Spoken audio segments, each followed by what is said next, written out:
Yo tout le monde, c'est le Traçage hier. Donc j'ai changé de nom. Alors, aujourd'hui on se retrouve pour une nouvelle vidéo. Et ça fait très longtemps que j'en ai pas fait.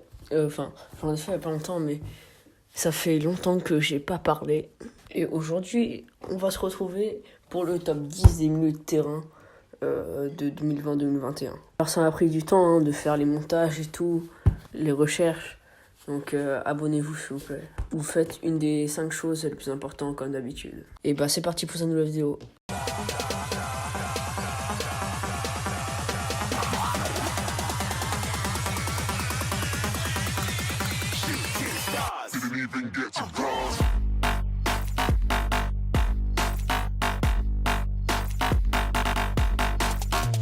Alors avant de commencer cette vidéo, ce top 10 sera composé des meilleurs milieux de terrain polyvalents au monde de 2020-2021.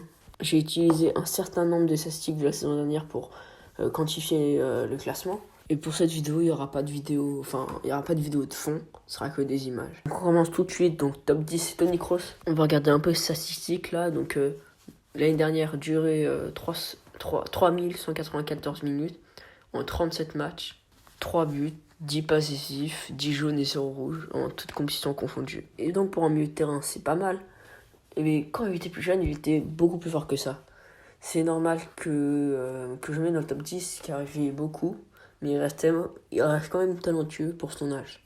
Toni Kroos, malgré une saison décente lors de la dernière année de Zidane, en tant que patron du Real Madrid, son effet sur la carrière de Toni Kroos ne peut pas être ignoré. Ça ne peut pas être ignoré parce que il a quand même été bon, il a gagné 4 Ligues des Champions avec le Real normalement. Et à un moment, Zidane l'avait déplacé dans un rôle plus profond qui a permis à Kroos d'influencer le jeu dès le début des attaques, mais d'une précision ennuyeuse avec son essai. Attendez-vous à ce que le joueur de 31 ans, donc Toni Kroos, profite d'un nouveau souffle sous Carlo Ancelotti, le nouveau coach du Real, et un entraîneur de Paris, le manager pour lequel il a quitté le Bayern Munich pour jouer. Donc je récapitule, Toni Kroos, je le mets dans le top 10 parce que il reste quand même fort, mais il vieillit. Du coup, je peux pas le mettre mieux que ça. Alors, en 9ème, c'est aussi un mec plutôt vieux, qui a pratiquement fini sa carrière. Du coup, c'est Sergio Busquets. Alors que Sergio Busquets a peut-être perdu un pas par rapport à sa jeunesse, bien sûr. La star de 33 ans, 33 ans, s'appuie beaucoup plus sur sa vitesse de réflexion et sa lecture impeccable du jeu pour avoir un impact. Cela a été démontré par sa performance exceptionnelle à ce qui était probablement ses derniers Euros. Donc il est plus trop jeune, mais je le mets quand même dans le top 10 parce qu'il a toujours du talent. Et 9ème, ça lui correspond bien. On va regarder les statistiques pour voir. Attendez, je recherche. Voilà, donc durée 3518 minutes en 5 apparitions, donc 5 matchs, 0 but parce que c'est un milieu défensif. C'est pas son rôle de marquer, même si en corner il le peut.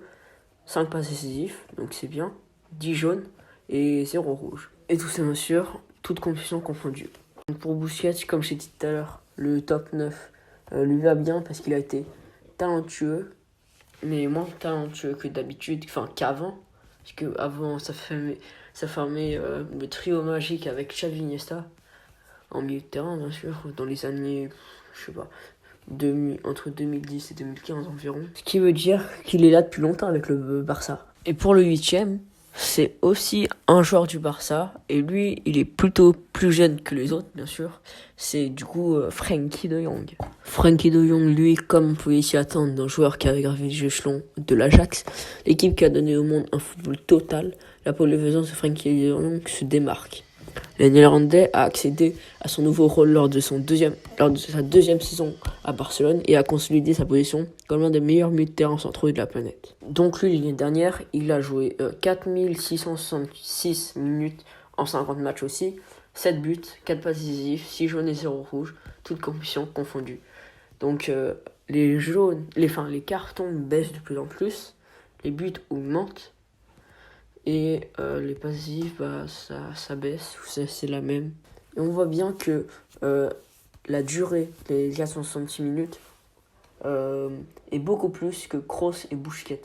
Ça veut dire qu'il n'a jamais été beaucoup blessé. Et bien sûr, tout ça en compétition, toute compétition confondue. Il est très jeune, il a encore de la marche. Et donc on passe top 6, ça n'a rien à voir même. Le top 6, je trouve qu'il mérite sa place là. Il mérite pas d'être au-dessus, pas d'être en dessous. donc pour Verratti. Donc l'entraîneur du PSG, Mauricio Pochettino, a dû se passer de son extraordinaire meneur de jeu pendant de gros morceaux de 2020-2021. Parce qu'il a été beaucoup blessé. Une blessure et Covid 2 fois ont éliminé Marco Verratti de l'alignement. Gagnant du ballon éprouvé, l'Italien tenace lorsqu'il est en forme est le premier nom sur la feuille de match de l'équipe du PSG et a été un élément clé du triomphe de l'équipe de Roberto Mancini à l'Euro 2021 et de sa série de 34 matchs sans défaite. Donc en parlant du PSG, ce soir c'est Paris-Leipzig, troisième match d'LDC. Ce sera sans Di Maria parce qu'il est copié d'un carton rouge. On se rappelle contre Manchester City, il a été suspendu pendant 3 matchs et donc il reviendra pour le 4e match de poule. En statistique, Marco Verratti, donc en durée, c'est 2265 minutes, donc c'est beaucoup moins que De Jong parce que Verratti était beaucoup blessé, comme j'ai dit. En 23 matchs seulement, toutes compétitions confondues, 10 passes décisives. Donc c'est son rôle, Marco Verratti. 8 jaunes, bien sûr, comme d'habitude. Et encore cette année, c'est pire. Cette saison, c'est pire.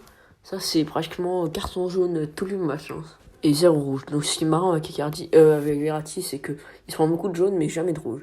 Et encore 5e, c'est Paul Pogba.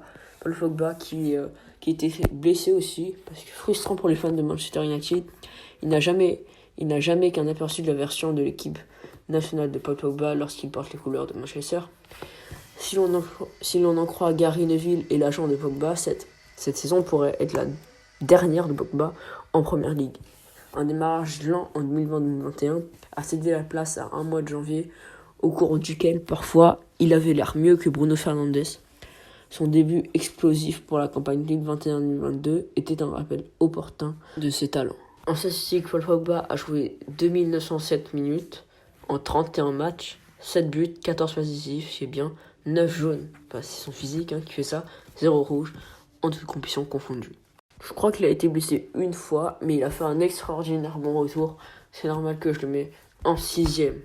Le suivant dans le classement, c'est Leon Goretzka, avec Manchester City, Liverpool et Barcelone, parmi les équipes planant. Leon Goretzka les a tous déçus en signant un nouvel accord pour rester au Bayern Munich jusqu'en 2026. Une présence dynamique au milieu de terrain, le travail du joueur de 26 ans en tandem avec Joshua Kimmich, également 26 ans, donne aux Allemands un cœur solide pour les années à venir. En 32 matchs, il a joué 2242 minutes, 8 buts, 8 passes décisives, 3 jaunes, 0 rouge. Pas beaucoup de jaunes pour lui, et en toute condition, bien sûr. Ça prouve que c'est un joueur très talentueux. Et la preuve, ça n'a peut-être rien à voir, mais avant le confinement, j'avais l'impression qu'il était tout maigre, mais après le confinement, le premier confinement, il avait des bras de malade. Faut qu'il me donne le conseil, là, parce que moi j'en ai besoin aussi. Et le 4e au classement, c'est son compatriote allemand et bavarois, c'est Joshua Kimmich. L'avenir du milieu de terrain allemand, maintenant que Toni Kroos s'est retiré, Joshua Kimmich et Leon Goretzka ont donné le ton au milieu de terrain du Bayern Munich qui a remporté son 9e titre consécutif de Bundesliga en 2020-2021. Employé à l'arrière droit, à l'arrière central, au milieu central et à droite du milieu de terrain, Kimmich est capable de faire un ping sur tout le terrain, mais n'hésite pas non plus à le remettre à l'opposition. En stats, en 36 matchs, il a joué 3240 minutes, 6 buts, 2 passes décisives, 6 jaunes, vu ce comportement, et 0 rouge, toutes compétitions confondues. C'est un des meilleurs à son poste, c'est normal que je le place top 4. Mais devant lui, il y a quand même du lourd, en commençant par Bruno Fernandes au top 3, qui est aussi jeune. Parce qu'à l'image de son coéquipier United, Pogba, Bruno Fernandes était triste lorsqu'il joue pour les Diables Rouges, mais une énigme lorsqu'il est en service. Mais les Diables Rouges, c'est les Belges en fait. Bon, lorsqu'il est en service au Portugal. Étant donné qu'il est autorisé à errer derrière les leaders dans le système d'Ole Gunnar Solskjaer, je ne sais pas prononcer, mais c'est l'entraîneur de Manchester United, son sens de but et la capacité de jouer avec ses joueurs avant. Et il est l'un des meilleurs de la première ligue. 40 buts et 26 passes décisives lors de ses 80 matchs pour United racontent l'histoire. Mais son rôle change lorsqu'il joue pour l'équipe nationale, le déplaçant plus profondément pour permettre à Cristiano Ronaldo de faire des choses avec Cristiano Ronaldo. Cela arrivera-t-il maintenant qu'il a également rejoint United ? En 52 matchs, il a joué 4646 minutes, 28 buts, 8 passes décisives, 7 jaunes et 0 rouge. Toutes compétitions confondues, C'est énorme pour Bruno Fernandes, c'est des stats de malade, 28 buts alors qu'il est milieu de terrain. Il y a 2 personnes devant lui qui a des stats encore meilleures. Top 2, Kanté, moteur de la fin glorieuse de Thomas Tuchel à la saison 2020-2021 de Chelsea. N'Golo Kanté a pu ajouter une finale de la FA Cup et un titre de Ligue des Champions à son curriculum vitae qui comprenait déjà un titre de Première Ligue avec Leicester et une victoire en Coupe du Monde avec la France. Capable de détruire à lui seul les plans des jeux d'adversaires, Kanté devrait être encore plus exclusif avec une saison complète de tutelle de Tuchel. Ses statistiques, 3211 minutes en 35 matchs, 0 but. Mais cette saison, il a marqué un nouveau but. Il a marqué son 1 but. 17 passes décisifs, 8 jaunes, 0 rouge. Toujours toute compétition confondue. Et le premier, vous l'avez deviné, c'est Kevin De Bruyne. D'après Roberto Martinez, le sélectionneur belge, De Bruyne est le meilleur meneur de jeu du football mondial. La capacité qu'il a de lire le jeu, de jouer avec une appréciation de temps et de l'espace est unique, a-t-il déclaré. Qu'il s'agit d'enchaîner le jeu pour Manchester City ou son pays ou de tirer l'une de ses passes guidées au laser, le Belge est de classe mondiale. Donc sa présélection pour le joueur masculin de l'année de l'UEFA pour la saison dernière. Bien qu'il ait raté une partie de la saison en raison d'une blessure et qu'il ait mis fin à sa finale de la Ligue des Champions plus tôt, il a mené la première ligue en termes d'occasions créées par un jeu ouvert et a obtenu 2 fois plus de passes décisives que n'importe lequel de ses coéquipiers de City. Parce que vu ses stats de malade, 3044 minutes en 36 matchs, 10 buts, 12 passes décisives, 3 jaunes et 0 rouge, en toute compétition confondue, ça prouve que il est très très fort. Surtout bien sûr s'il n'est pas attaquant. Et donc voilà, c'est la fin de cette vidéo. J'espère que vous n'êtes pas ennuyés, même si elle est un peu longue. En commentaire, vous allez me dire, mais il manque Wijnaldum, il manque Bernardo Silva, mais Bernardo Silva, je ne l'ai pas mis parce que pour moi, je le considère comme un faux numéro 9. Donc, quand je ferai mon top 10 des meilleurs attaquants, je le mettrai peut-être. Et le top 10 des meilleurs attaquants, ce sera ma prochaine vidéo. Donc, pour ne pas la rater, activez la cloche. Après, si vous voulez, vous pouvez dire qui mérite aussi d'être dans ce classement en commentaire. Partagez au maximum cette vidéo. Et bien sûr, likez et abonnez-vous si ce n'est pas déjà fait. À une prochaine vidéo.